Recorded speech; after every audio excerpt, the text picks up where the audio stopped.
Pwede ka interview ka nimo. Kasi na dyan, imo dyan. Sige pa, no? Ano na meet up, no? Oo. Di madahog pagyapon? Oo. Ah? Madahog man. Sige pagyapon ng ano? Kumusta ang briganay? Okay man, sir? Pira mabaligya mo kada semana? Ha? Pira mabaligya mo? Every 2 weeks, Every 2 weeks lang kagtog eh. Taga-din ka? taga Kalinog. Pangayaw ka pagi? Din namin man. Oo, sir. Minsan magya ka, imbis sa Kalinog. Di para damo binta. Duro ta nagibinta. Yung kwarta ka taga mamatuan. Anduro. Ay, taga mamatuan. Sige, sa kanya nga rata? Erika. Erika, ano? Erika Jane Parel. Okay. Kada semana, gya ka, din sa Kalinog. Oo. Every 2 weeks. So, din mo na, ano, mga kontak mo nga mga buyer? Online, sir? Online lang?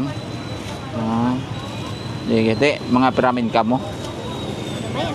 Aha. Depende. Depende, ah. Sa iban nga banwa, sige pa jagyapon, wire na, no? Oo, sir. Sige man? Oo, mga online. Oo. So, buhi pagli nga negosyo dya? Hindi ka mabuhay mo kundi bakasan. Anong trabaho mo? Wala, online lang, sir. Online lang?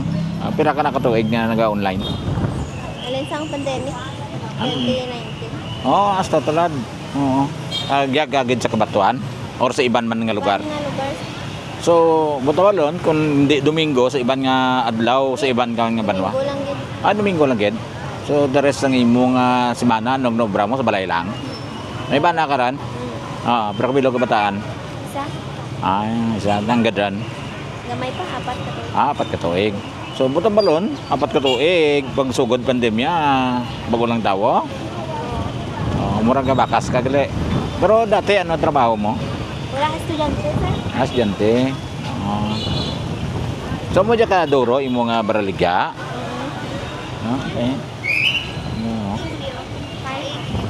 Kasi sino iba mo nga magano ka dyan? Tiyak, sir. Tiya mo. Sa ano, ginakarga nyo lang sa bus? Taxi. So, kung may sasakyan ka mo? Taxi. Taxi? Grabe ha? So, i-taxi mo, makaano man, no? Trespasser man dyan imo ginabaligya. Okay. Sige, thank you.